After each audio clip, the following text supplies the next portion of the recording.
ang Prime Water ay patuloy na nakakatanggap ng mga pagpuna, pagbatikos, kaugnay sa kanilang kahinaan sa pagbibigay ng serbisyo ng inuming tubig sa ating mga kababayan sa halos lahat ng mga LGUs sa buong Pilipinas, mga kababayan. Maging ang Malacanang, si President Bongbong Marcos Jr.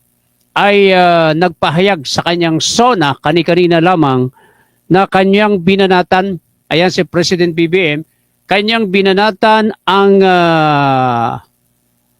Prime Water at ang itong tinitiyak ni President BBM na ang LUA, Local Utilities Administration, ay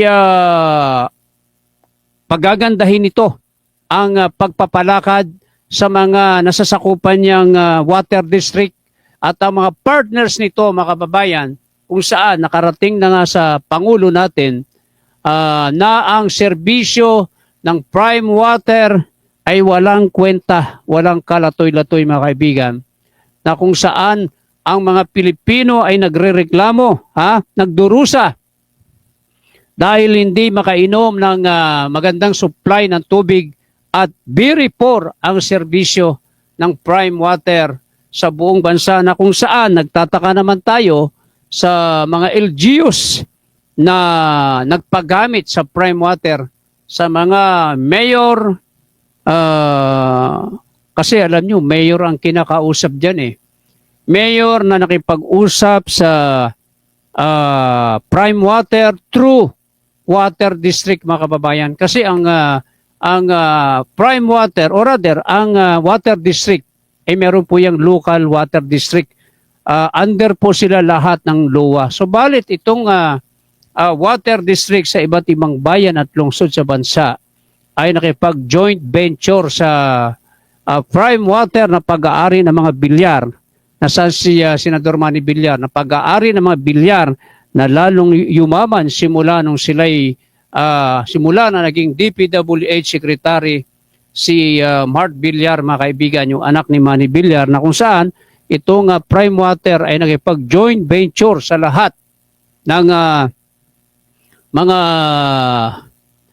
water district sa buong bansa, ay nagka-windang-windang, mga kababayan, ang serbisyo ng Prime Water sa halos lahat ng ating bayan, lungsod, lalawigan sa buong Pilipinas, sa pag-aakala ng mga Pilipino, sa pag-aakala ng LGUs ay makakatulong ang Prime Water sa supply ng tubig sa iba't ibang city at lungsod, no, sa bansa. Ngayon, ang Bulacan government sa pangunguna ni Governor Daniel Fernando ay nagpasya na po ang the People's Governor ng Bulacan na si Governor Daniel Fernando na i-terminate na ang kontrata, ang joint venture ng Prime Water sa mga LGUs, mga kababayan, kung saan nagdesisyon ang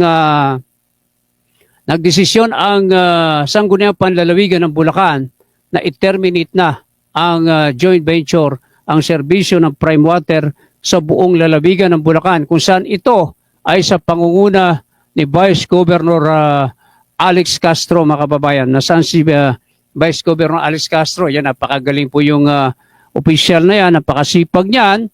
Ang batang-batang Vice Governor ng lalawigan ng Bulacan sa desisyon po ng Sangguniang Panglalawigan ng Bulacan ay kanilang napagkasunduan sa pamamagitan ng kanilang Sangguniang Panlalawigan resolution na dapat i-terminate na ang kontrata ng Prime Water sa lahat ng LGUs sa buong lalawigan ng Bulacan dahil sa very poor service at hindi tumupad sa mga napagkasunduang kontrata sa mga LGUs. Panoorin natin ang pahayag ni Governor Daniel Fernando at ni Vice Governor Alex Castro ng Bulacan.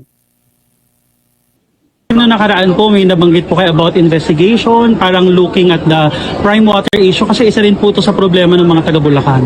Isa nga ito sa namin, di ba? Siniwalat namin regarding din sa Prime Water problem natin So, kaya nga, in-refer natin sa Sangguniang Panlalawigan para ito ma-investigate At ito nga, in-investigate ng Sangguniang Panlalawigan. Kasi kung tina-Alex to, no? Ano pong findings natin, Vice Gov? So, totoo lang, lahat ng findings namin talaga poor service.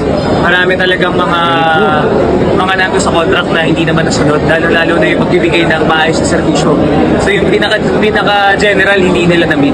So isa sa magiging aksyon ng Sangguniang Panlalawigan is to propose resolution, to propose all the yung mga joint venture na ma-cancela para ito po ibibigay namin sa luwa. So termination po. Terminate ang namin pong, kasi ito po, ang magte-terminate dyan yung mga mga water services po natin sa bawat bayan. So yun po yung aming magiging rekomendasyon sa bawat bayan na kung hindi nila nagagawa yung trabaho nila, bakit kailangan natin magpatuloy dun sa kanilang kontrata? Bakit kailangan natin na mahirapan pa yung taong bayan? Kanselahin na po natin yung mga kontrata nila para mabigyan naman ng pagkakataon nyo. Thank you. Thank you. Salamat po. Thank you. Ayan mga kababayan, dinig naman ninyo ang interview kay Governor Daniel Fernando. Ayan, si Governor Daniel Fernando at Vice Governor Alex Castro kung saan ay napagdesisyonan ng Sangguniang Panlalawigan at ng Provincial Government ng Bulacan na i-terminate na ang joint venture agreement ng Prime Water sa mga LGUs sa buong lalawigan ng Bulacan. At para naisip kasi ng anina Governor Daniel Fernando at Vice Governor Alex Castro na nahihirapan na ang mga Bulakenyo sa napakahinang supply ng tubig. Kung kaya't pinatiterminate na nila ito. Kaya itong mga bilyar na ito, nagtataka naman tayo dito, ang pangako nila, magandang serbisyo na sana yung mga bilyar. Napakagandang serbisyo ang kanilang pangako. Pero napako ang lahat.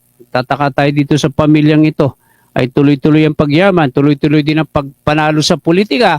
Di natin maintindihan kung anong magic meron ng mga taong ito, samantalang isinisigaw na ng taong bayan na tubig. Pati si Senadora, yung nanalong senador, si Camille Villar ay napahiya na nga dyan sa isang rally, campaign rally sa San Jose del Monte. Pero talagang nanalo pa rin. Bakit?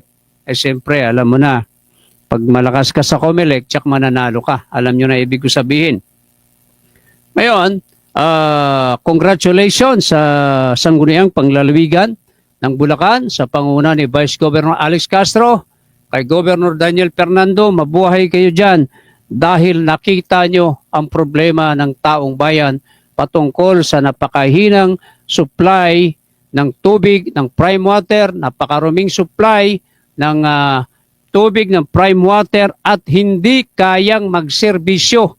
Mga kababayan, ang prime water, isipin mo na lamang sa aming bayan, sa San Jose del Monte, Bulacan, may mga bahay na mga bagong gawa, mga gusali, gustong mag-apply ng tubig sa prime water, connection para sa kanilang ipinagawang bahay, para sa kanilang ipinagawang gusali, hindi po makabitan ng prime water dahil hindi daw po nila kaya. Sus marasip pa kaibigan.